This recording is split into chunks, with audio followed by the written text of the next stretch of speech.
¿Qué tal? ¿Cómo están? Bueno, estamos actualmente muy activos en podcast. Tenemos más de 150 programas en XRS, en todas las plataformas, que está desde Spotify, iHeartRadio, Public Radio y Google Podcast, entre muchas más. También tenemos dos canales de YouTube. Por favor, busquen el canal de General y el canal de La Resistencia. Y hoy tengo una persona que yo quiero mucho, y una persona para mí entrañable que me ha enseñado bastante, que es un gran amigo, Juan Shane. Preséntate, amigo. ¿Cómo estás, mi querido Pólvora? Un gustazo, brother, estar aquí contigo y platicar, tener esta oportunidad de platicar contigo, como siempre, cosas importantes y con tu auditorio.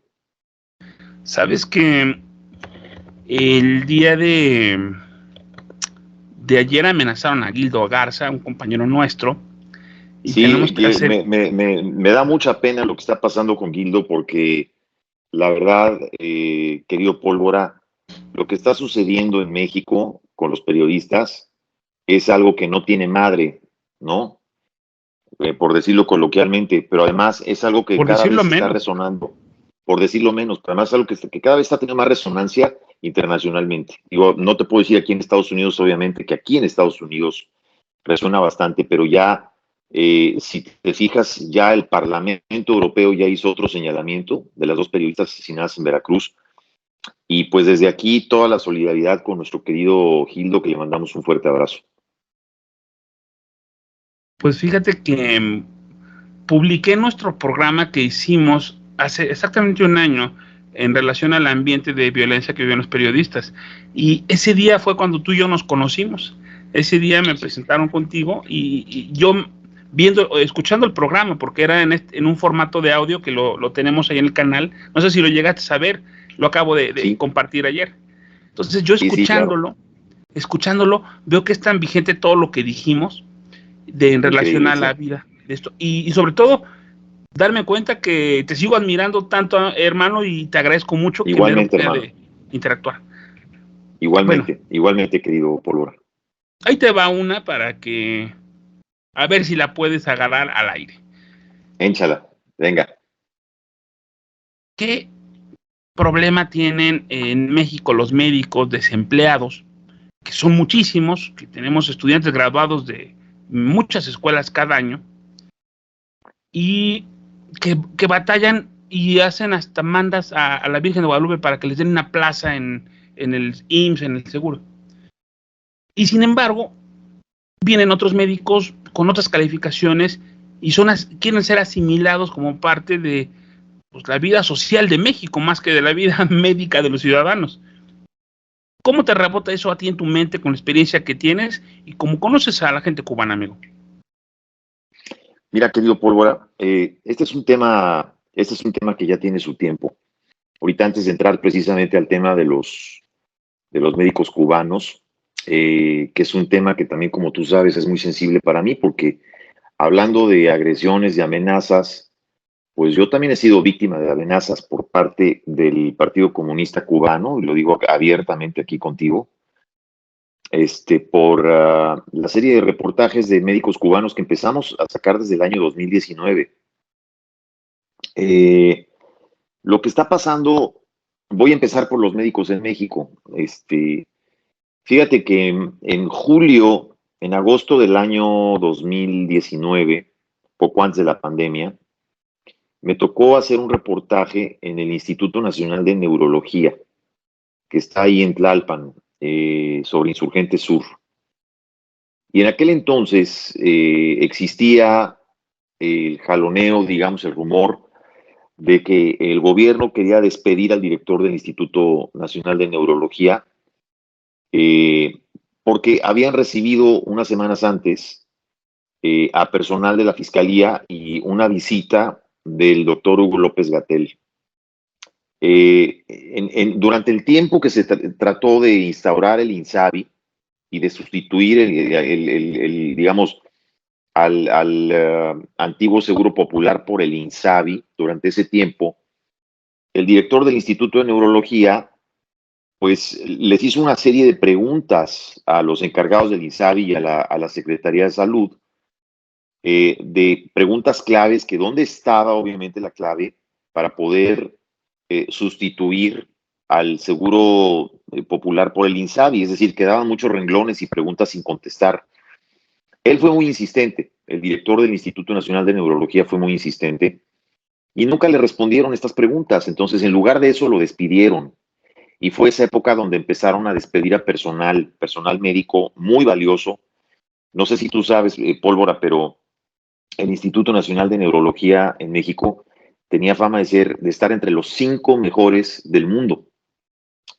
Y uno de los médicos titulares en aquel entonces, que formaba parte de la mesa directiva, aceptó tener una entrevista conmigo, una entrevista anónima, en donde incluso ahí la tengo, la entrevista, todavía la tengo y te la puedo incluso compartir para tu canal con todo gusto.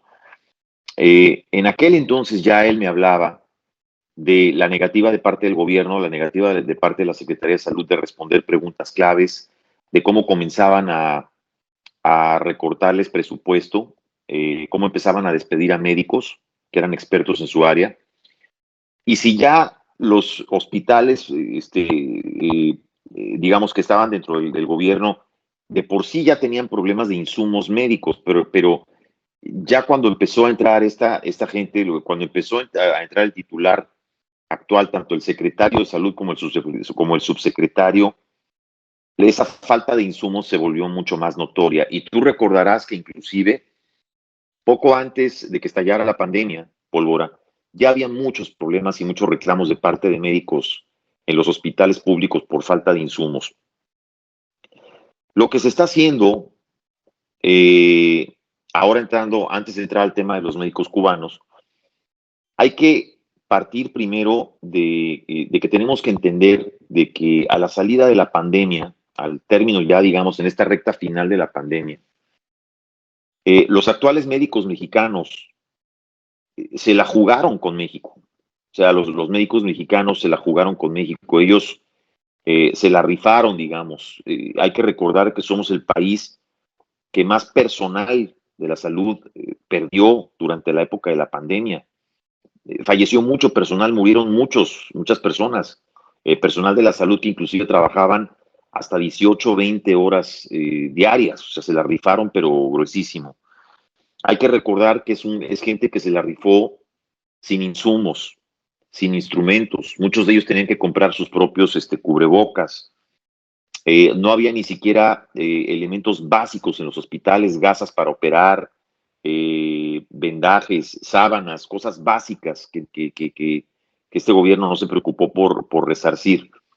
Y si a eso le agregamos, Pólvora, pues todo el desmadre creado por la instauración fallida del INSABI, que fue un fracaso absoluto, y por lo que hemos estado viendo del desastre que hay a nivel nacional, que ya desde entonces se debía venir, el desastre de lo que está pasando con los medicamentos, la falta de medicamentos, la falta de quimioterapias para los niños de enfermedades terminales. O sea, hay que recordar que los médicos mexicanos se la rifaron con la gente, se la rifaron con este gobierno durante la época de la salud.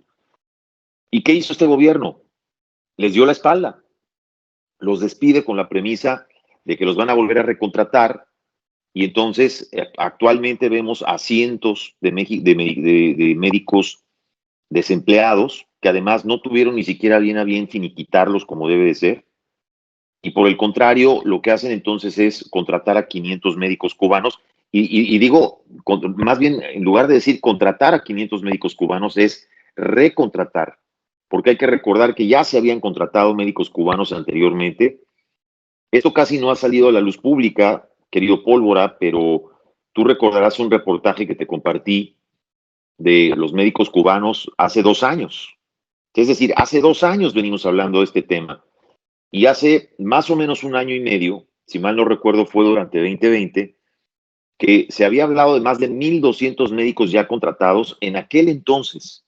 1,200 médicos para todo el país, que ya se habían contratado inclusive desde fines del 2018, Pólvora. México ha gastado, para que te des cuenta, hasta hoy, México ha gastado más de 14 millones de dólares desde el año 2018 hasta la fecha para contratar a médicos cubanos. Y ahora estos 500 médicos cubanos más que acaban de contratar, pues nos van a costar otro bonche de dinero. El otro día alguien me preguntaba, ¿cómo sabes cuánto cobran? Bueno, lo sé porque tenemos una investigación que está hecha, porque tenemos declaraciones de más de 40 médicos cubanos con los que he tenido la oportunidad de platicar, médicos que han desertado de las filas de las misiones médicas.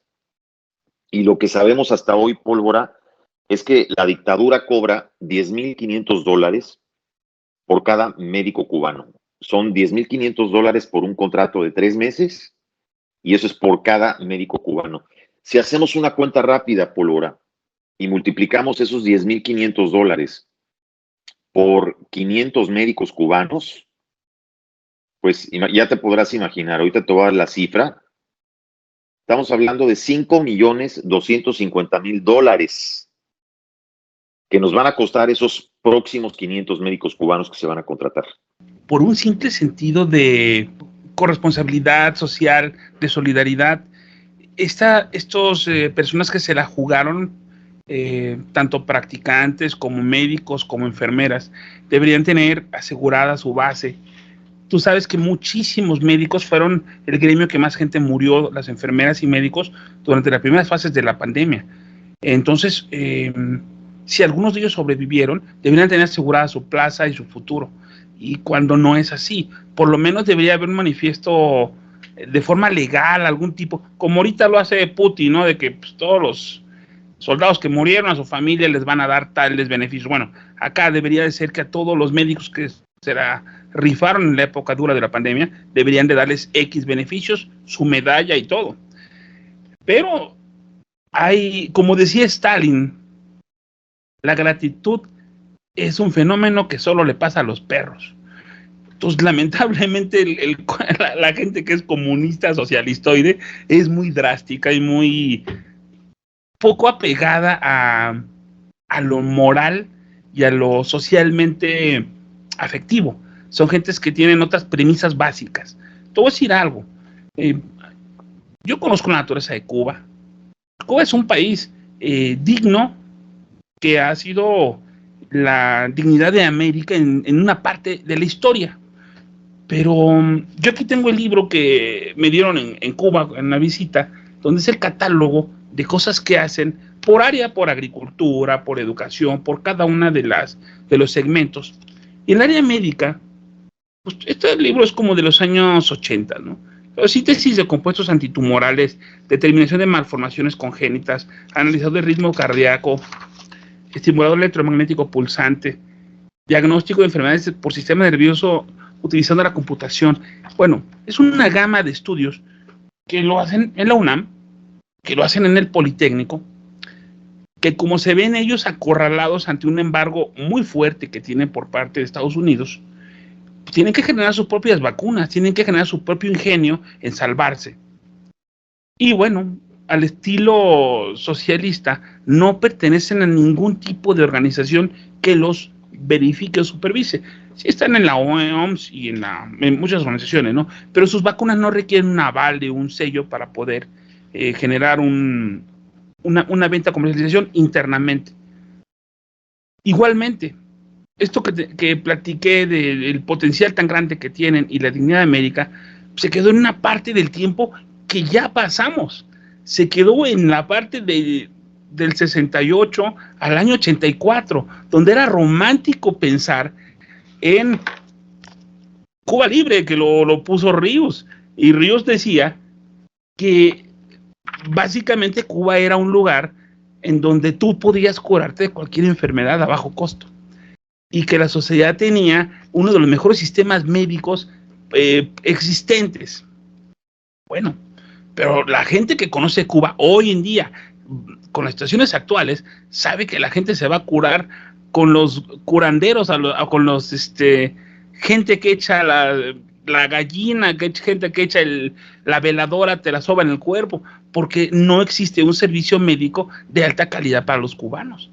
Sí es cierto que tienen un nivel elevadísimo de estudios en relación al cáncer de pulmón, bueno, porque ahí es un lugar donde el tabaco impera, y hay muchos enfermos, obviamente, de cáncer de este tipo. Ellos tienen que estar a la vanguardia de esto, porque es el mercado que tienen. y que muchísimos extranjeros van a curarse X tipo de cánceres y tumores. Pues sí, pero también vienen a México, Juan. También van a Tijuana muchísimos gringos a tratarse porque se acepta la insurance. Y es cierto que hay un turismo cosmético que viene a México a hacerse operaciones. Tenemos un altísimo nivel en cirugías plásticas, en cuestiones dentales también vienen muchos americanos aquí. ¿En dónde estamos parados para que el autismo de un presidente no le rinda los honores a nuestra gran excelencia médica que tenemos aquí, que nos ha costado y que hemos sufrido? ¿Por qué preferir lo que ahora viene a desuso, lo que es realmente chafa lo que está ofreciendo? Porque realmente los cubanos que vinieron en los años pasados, Juan, ellos traían esta situación de una cura en base de ciertos líquidos que mejoraban el potencial celular, pero no era una situación científicamente comprobable. De hecho, mira, el adoctrinamiento es parte de lo que ellos hacen. Vamos a ver un poquito para atrás para entender un poco el contexto de dónde viene todo esto. Cuba es, y esto que te voy a mencionar es porque también, pues, me ha tocado, obviamente, no solamente grabar testimonios de estos 43, 44 doctores que tengo, me ha tocado entrevistar a más de 210, 211 médicos cubanos, entre médicos cirujanos, enfermeros, etcétera, etcétera, durante estos últimos 2 años y medio que he estado preparando este documental que esperamos poder lanzar en el próximo año, el año 2023, en alguna plataforma de streaming. Es un documental que se va a llamar El Cuballo de Troya. ¿Por qué el Cuballo de Troya? Si haces la alusión al caballo de Troya, pues sabrás la historia de lo que significó el caballo de Troya. Bueno, aquí le llamamos el Cuballo de Troya. Y el Cuballo de Troya se da precisamente con estas misiones médicas. Mira, los médicos cubanos, la medicina cubana, que siempre ha tenido fama de ser pues una medicina vanguardista, una medicina de alta calidad, viene mucho de lo que tú mencionas. O sea, viene mucho de que Cuba es un país que aprendió a sobrevivir con pocos recursos, pero sobre todo en la etapa de la Guerra Fría, cuando Cuba estuvo muy apoyada por la Unión Soviética. Los cubanos aprendieron mucha tecnología de los rusos, es decir, mucho de lo bueno y de lo malo de los soviéticos lo aprendieron los cubanos. Mucha de la medicina de los soviéticos, de lo adelantados que estaban en la medicina, se traspasó a los cubanos, y los cubanos, con esa habilidad que tienen una habilidad muy especial,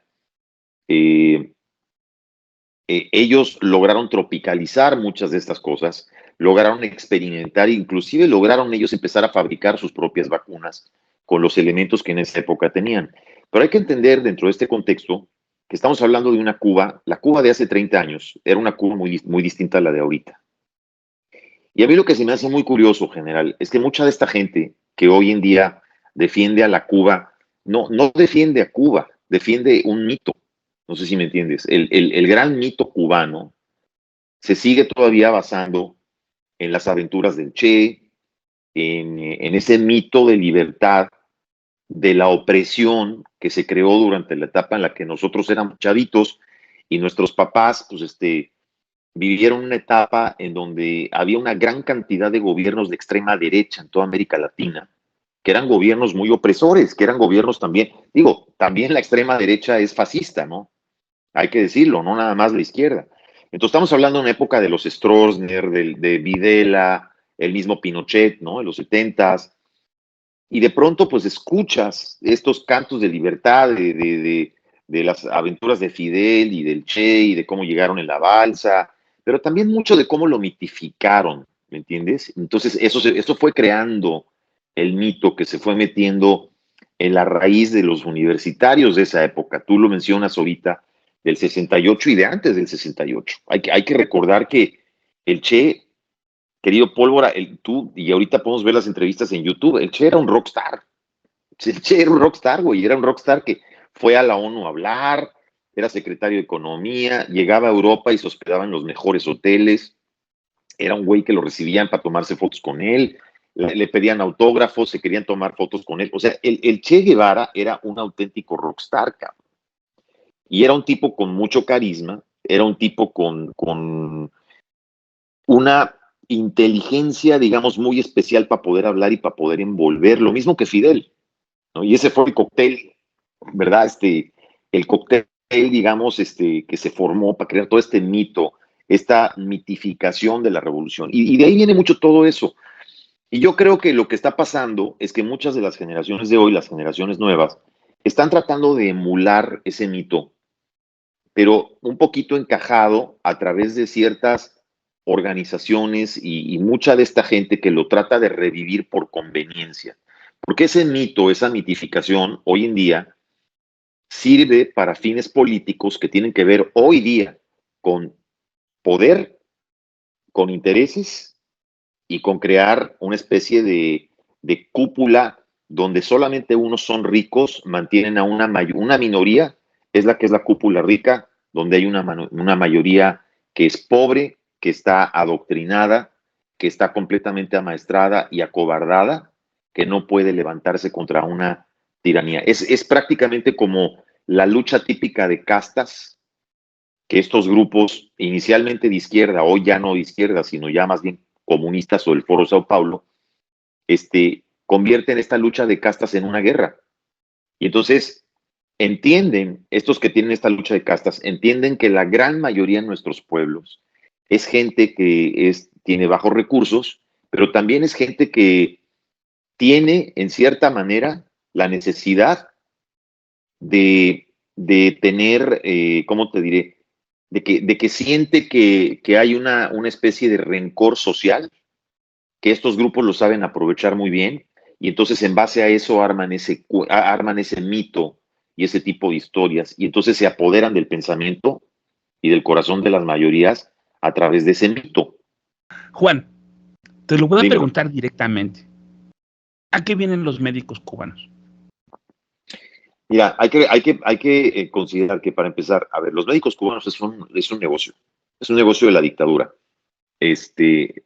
Como te decía hace un momento, los médicos cubanos se crean en base a un sistema que creó Fidel en esa época de la Guerra Fría, en donde realmente la medicina en Cuba tenía grandes adelantos. Los científicos cubanos, los médicos cubanos. Mira, los cubanos son gente que ha aprendido a través de los años a vivir con la escasez.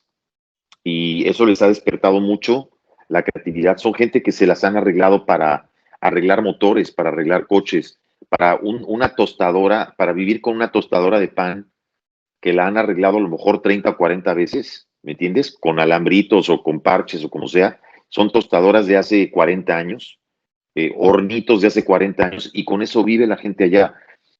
Hoy mucha gente me sorprende, Pólvora, porque hablan de Cuba sin conocer Cuba. Hay mucha gente que no ha estado en Cuba, no conocen Cuba. Para conocer Cuba tienes que estar ahí. Y no tienes que ir a la zona bonita de La Habana, a la zona turística, no, te tienes que meter entre el pueblo, tienes que platicar con la gente del pueblo, tienes que meterte a los cafés, platicar con la gente de allá para darte cuenta realmente de lo que es Cuba y de cómo se vive y cómo viven los cubanos. Eh, Ellos, durante esta etapa de la Guerra Fría, aprenden mucho de los soviéticos, como te decía, aprenden mucho de lo bueno y mucho de lo malo, porque así como aprenden mucho de la medicina y de la ciencia de los soviéticos, también aprenden mucho del espionaje. Y hay un gran entrenamiento tropicalizado por los cubanos, un entrenamiento de los agentes de la KGB, que en aquel entonces supieron entrenar mucho a la policía cubana. Y esto se fue pasando de generación en generación. Pero los últimos 30 años, como te decía, la Cuba de hace 30 años no es la misma que la de ahora, mucho menos la de hace 60 años. Pero la Cuba de hace 30 años o 40 años todavía tenía recursos, ¿me entiendes? Todavía estaba apoyada por la Unión Soviética, todavía tenía laboratorios, tenía insumos, tenía cosas para poder trabajar. Hoy en día ya no tienen nada. Lo mismo ha pasado con la medicina cubana, general. Se ha desvirtuado. De la gran escuela de medicina que había en La Habana, prácticamente se desmanteló, se fueron haciendo escuelas pequeñitas y se fueron creando cada vez más improvisaciones, utilizando libros de hace 30, de hace 40 años. Hoy un médico cubano general que ya está en un grado alto o a punto de titularse, no tiene manera de practicar en Cuba porque no tienen ni siquiera insumos para poder operar o hacer cirugías. No sé si me entiendes. Y si todo eso lo tiene un solo hospital, ese solo hospital no tiene para poder tener practicantes de todas las zonas de Cuba.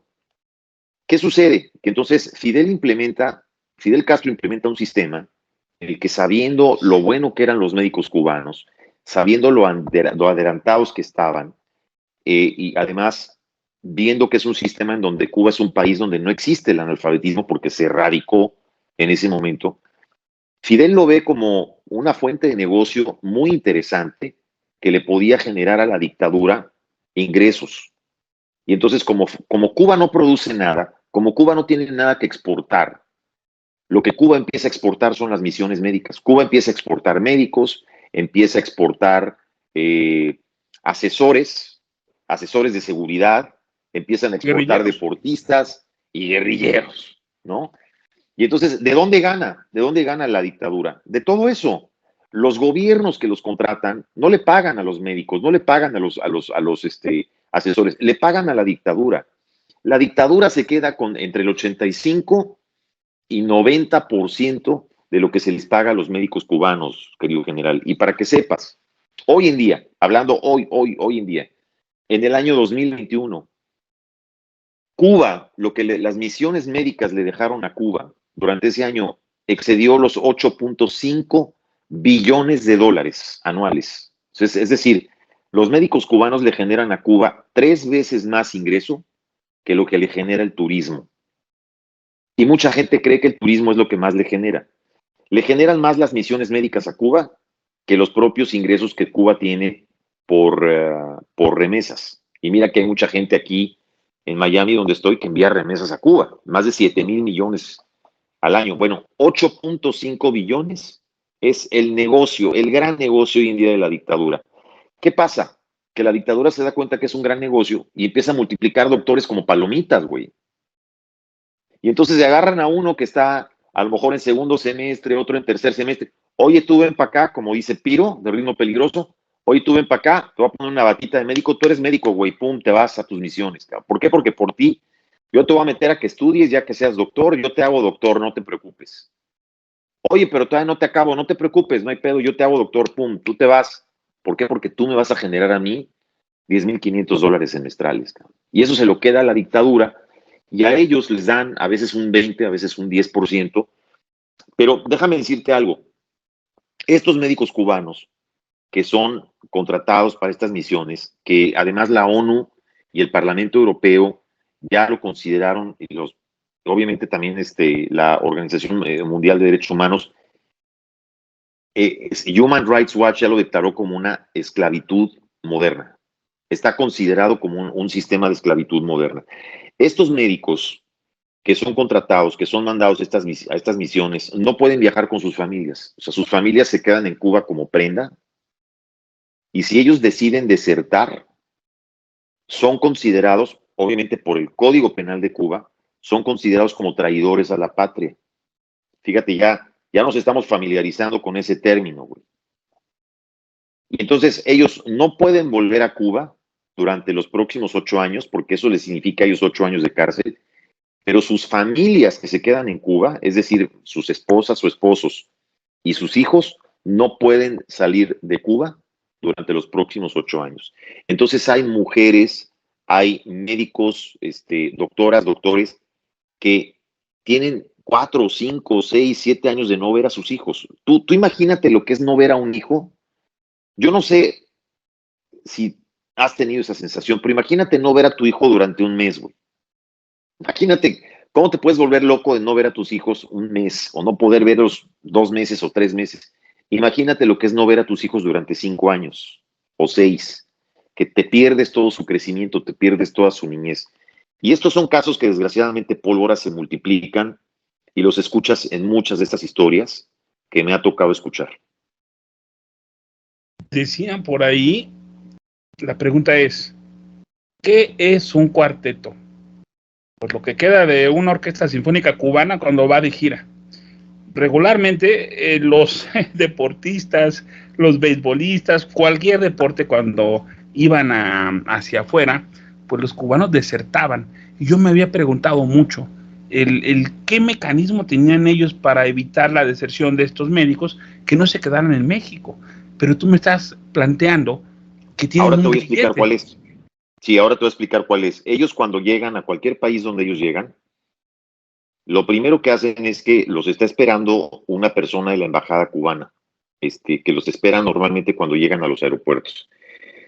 Los suben a un camión, a un autobús, les quitan los pasaportes, les quitan los papeles, les quitan, no pueden llevar ellos celulares, no pueden llevar nada de valor. Eh, los tienen todo el tiempo vigilados, es decir, siempre hay 2 o 3 personas de la embajada de Cuba que están con ellos. Los llevan a todos lados en un camión, o sea, a todas partes van y vienen en un camión.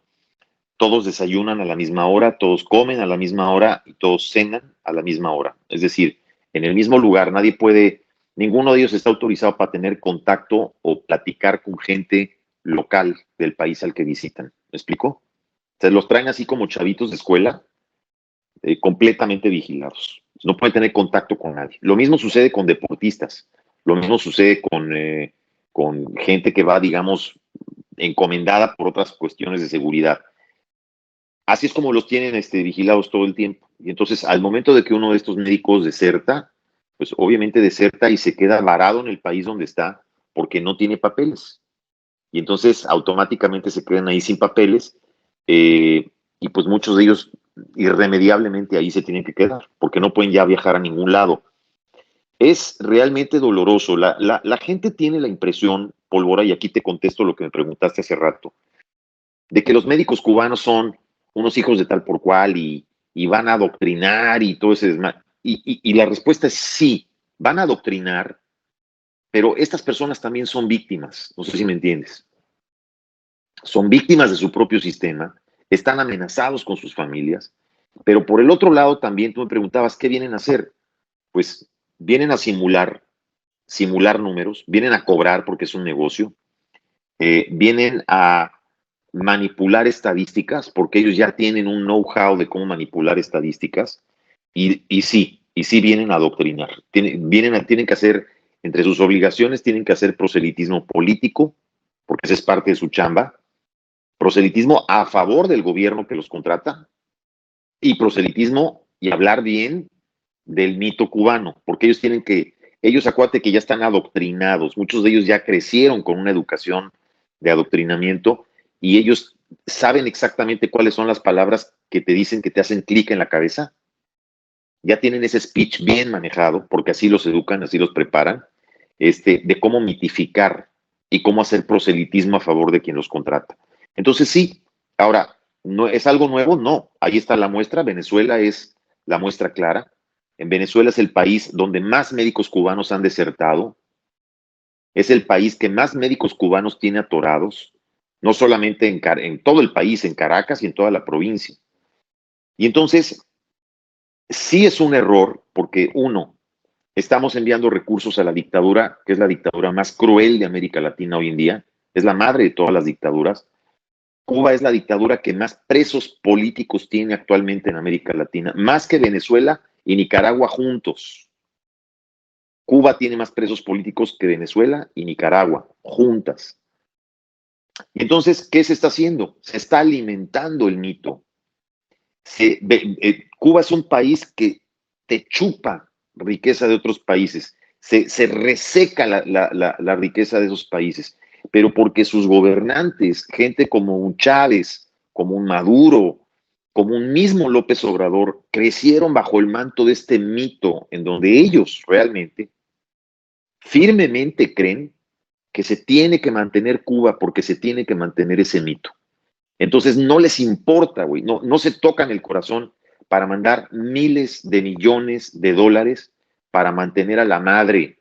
Es como si fuera el Vaticano, güey, para ellos. Se tiene que mantener porque que sus países se queden en la pobreza, les vale madres. Lo que quieren es que el mito se mantenga, porque si ese mito se cae, si se cae la madre y padre del mito, entonces se cae todo el discurso que tienen ellos. ¿Me explico?